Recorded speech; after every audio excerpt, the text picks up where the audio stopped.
Alright, so we're back for our second session on the Penn Ambassadors tour, and on the specific morning, it was one of those mornings where the water looked very good, nice flat sea, a bit of wind, so it gave the water a bit of life, and it just looked like those type of sea where we could catch a few good fish. We found an area where there's a big deep trough with a few scattered banks at the back, and we just decided to stop there for a while and have a few throws.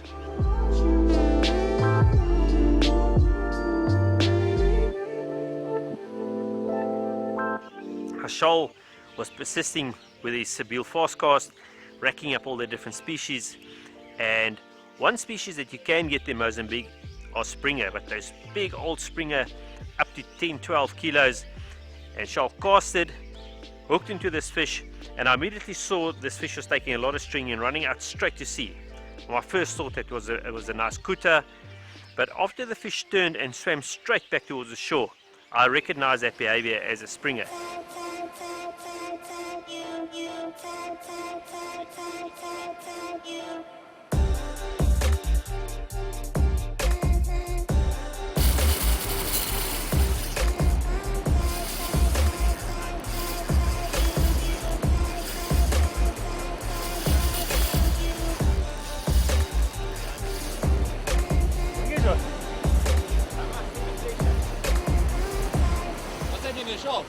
Oh, that's got smoked on a Sabile.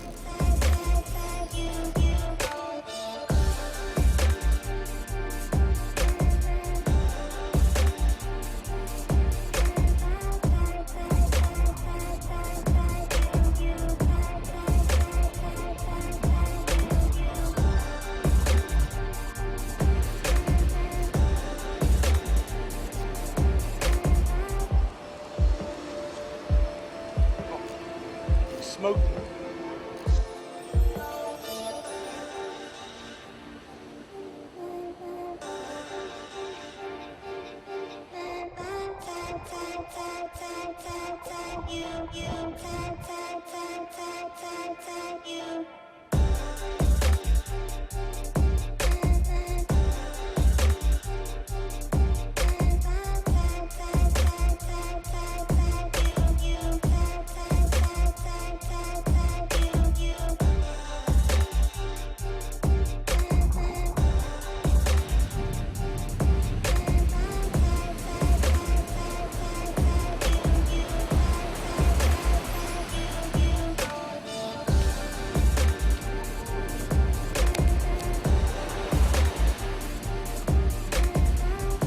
Springer is one of those species you get up in Mozambique.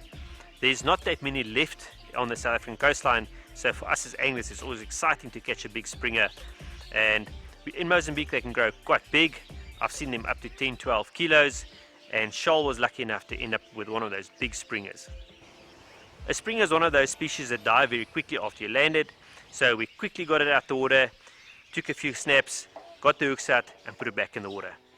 I think Shoal was ecstatic to land this fish. It's definitely a personal best for him, and by judging the smile on his face, his day was made.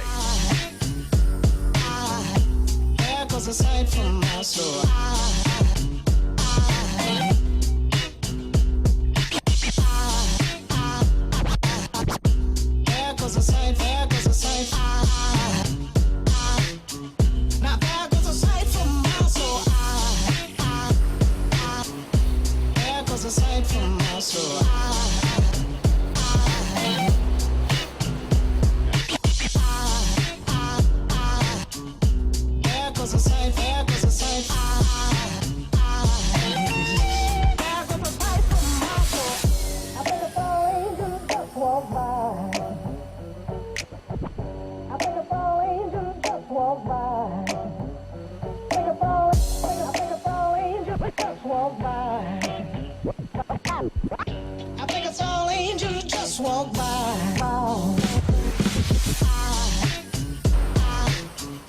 There goes a sight from my soul.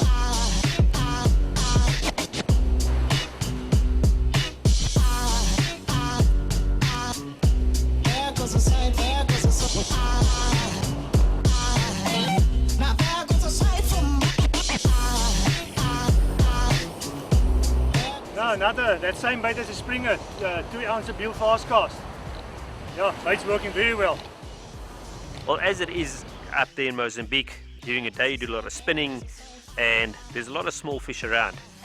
AJ was targeting that big fish and he's standing ready with his swimbait rod, and as soon as someone hooked a fish that he thought was big enough for him to swim, he was there to grab it and hook it and swim it out.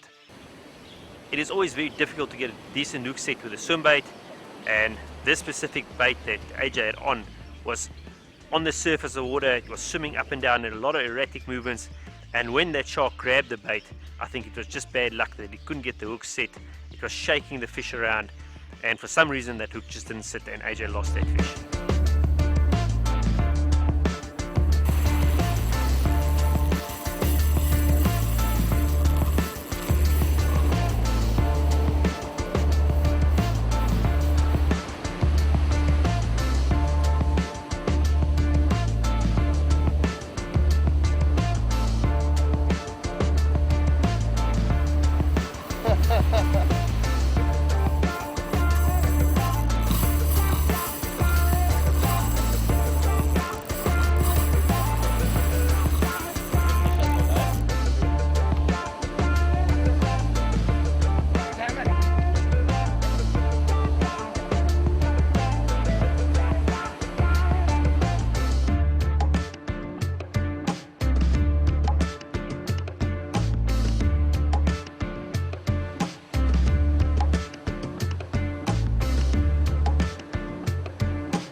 It was getting to this late afternoon stage of the day again, and Gerard, being the wise old master, had his slide gear ready, and the first guy that got the right size live bait from me grabbed it, pinned it on his slide rigs and put it out there.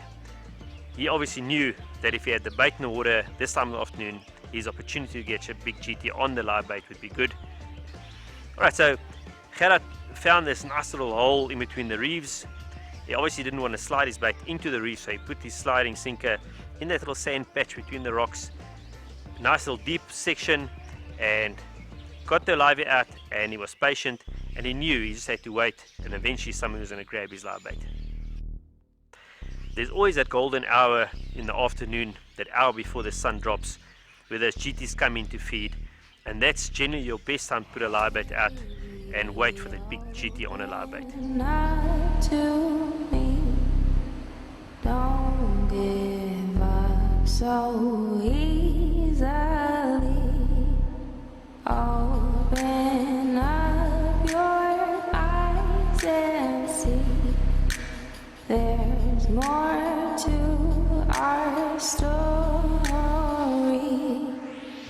Baby, open up to me. Don't give up so easily. Open up your eyes and see there's more to our story. Don't leave me hanging. Don't leave me hanging on.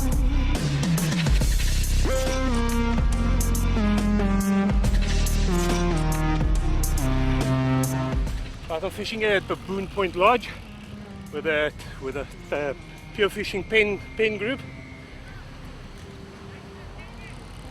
and just a few reefs here, so I'll check it out quickly.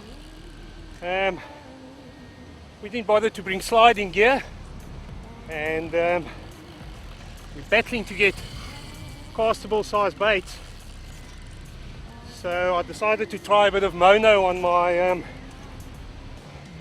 Penn Spinfisher 8500, and I just got the thumbs up from Charles. I think I've got a GT on here. So my friend Jerome got a nice big salad fish, and luckily I had my gear ready, and got them on the filament here on my Spinfisher grinder, so it made it a bit easier. And it must have been about 10-15 minutes and I got a bite. Always in with a chance of a blackfin shark or a blacktip reef shark or whatever, yeah, when you're fishing these northern Mozambique areas. But might be a young GT, so let's hope for the best.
Right guys, I'm totally chuffed. That's my trip made.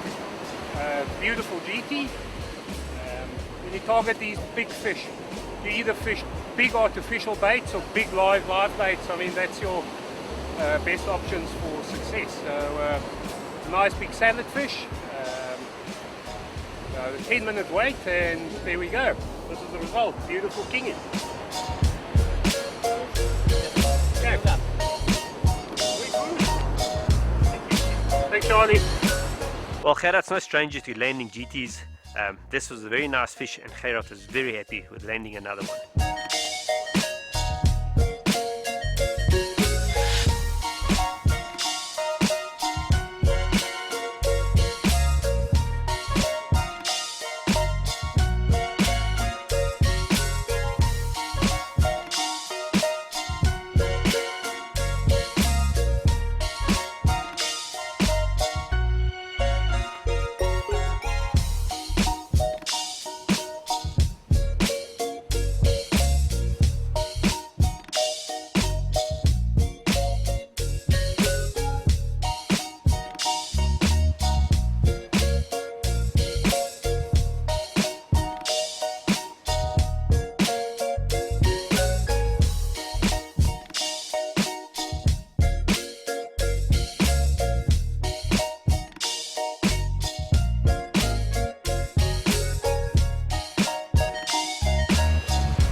After Gerard released his GT, the sun was starting to set, and some of the guys decided to do a bit of reef fishing in the dark. So we just stayed at exactly the same spot. There was a nice reef to the left of us, and Jerome and Ibi, the two of them, love their bait fishing. They're fishing in this one area, and they're getting stuck into some nice reef species.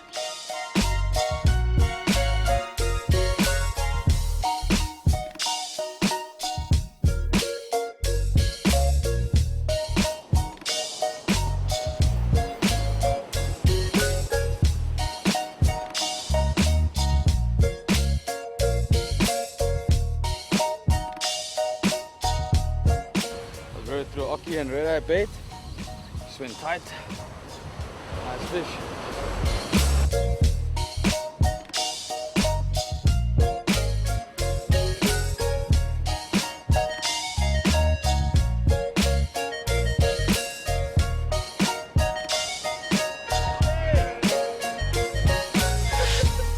Well, before the trip, Jerome said to me one of the species he loves targeting in case they're in his stumpies, and that's one of the species he'd like to catch up in Mozambique. We know they get nice and big up in Mozambique, and Jerome did the right thing. He knew the baits, put the bait in the right area, and ended up catching a nice big Mozambican stumpy.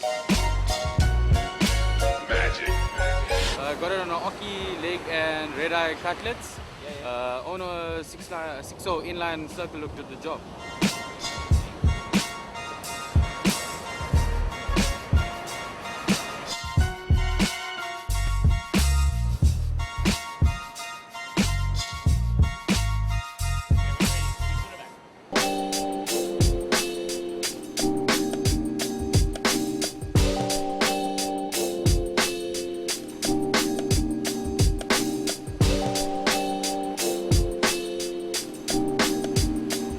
EB was also fishing the reef looking for different species, but it ended up catching a green spot again.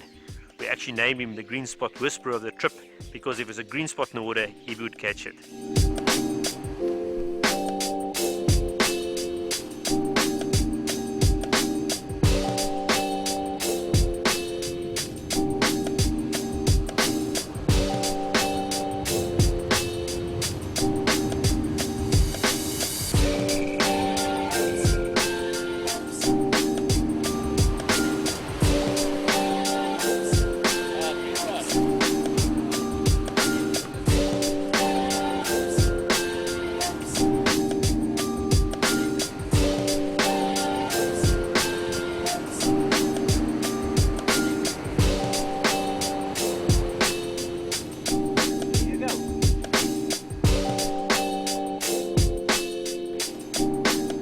Well, after long hard days fishing, the boys decided to call it a night, go to the lodge and sit and relax and enjoy a cold beer.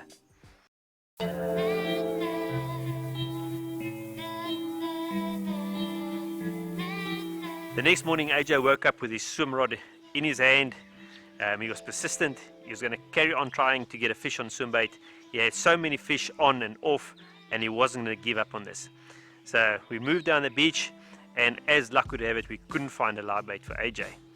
Eventually one of the locals ended up catching a bonefish, and AJ was so desperate that he bartered with the guy and actually swapped his lunch for the bonefish, and that was AJ's swim bait for the day.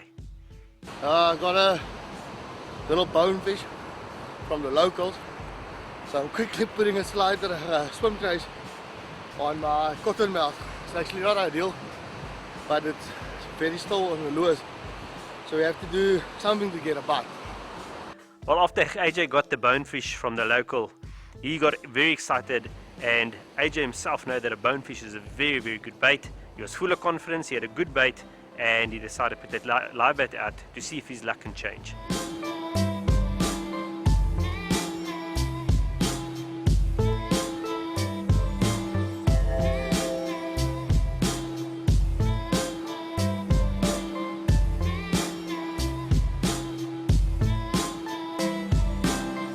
When fishing with a swim bait or a live bait, there's a few methods you can use in order to increase your chances of getting a bite.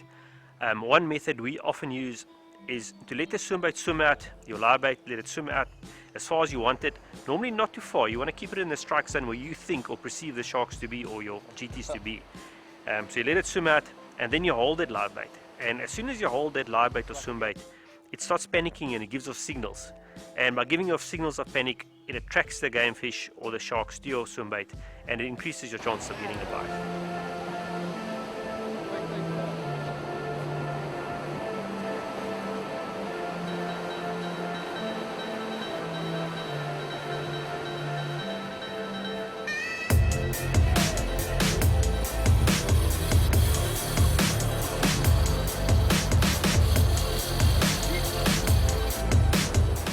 Flip a lekker feeling again.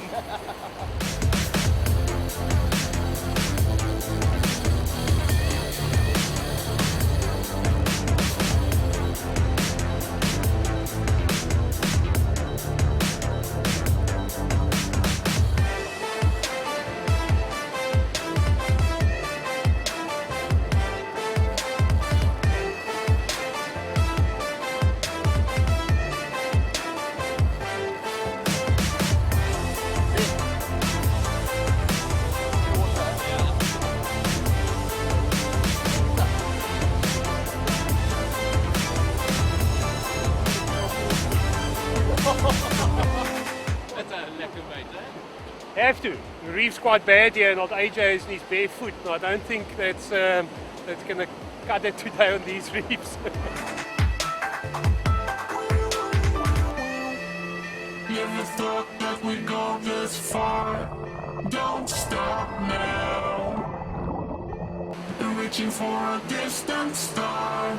Don't stop now. Isn't it strange how we're safe and home? Today counting days until the second call. If you're gonna make a change, you have to let me know. Turn the shit around, start to talk to yours. AJ's fish actually ended up on top of the reef.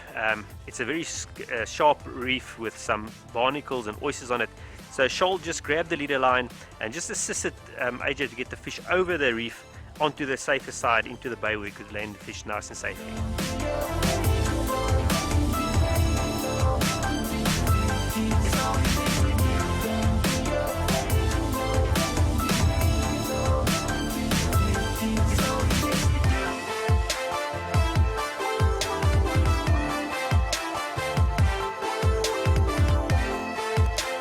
Finally, AJ landed his blackfin. He was a very happy man, and it seemed like the back-to-back hooks was the answer. At the right bait, the right trace, and everything worked out well for him at the end.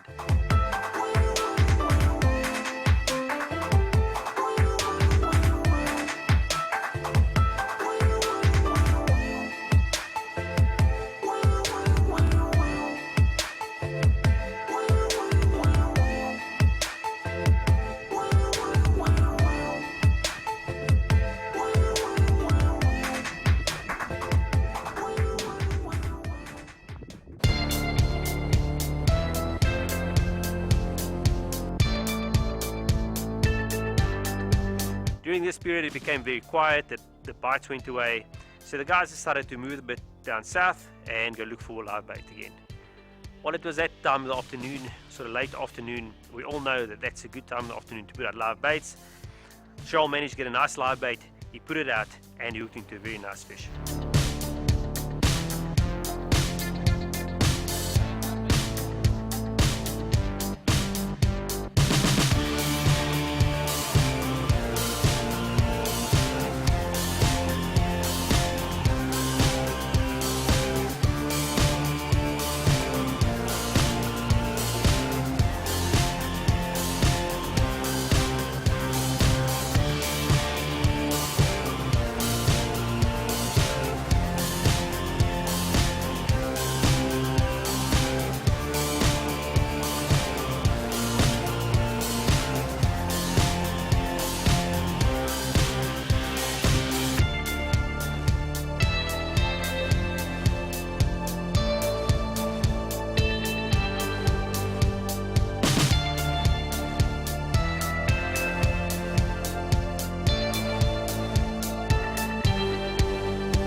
The goose was there to assist Shoal. He walked into the water, he leaded the fish, got it into a safe zone and they landed it. Well, although Shoal's caught many sharks in his life, a blackfin shark is one of those species he doesn't often get the opportunity to catch down the Cape. So although it was a smaller shark, he was still very happy with his catch.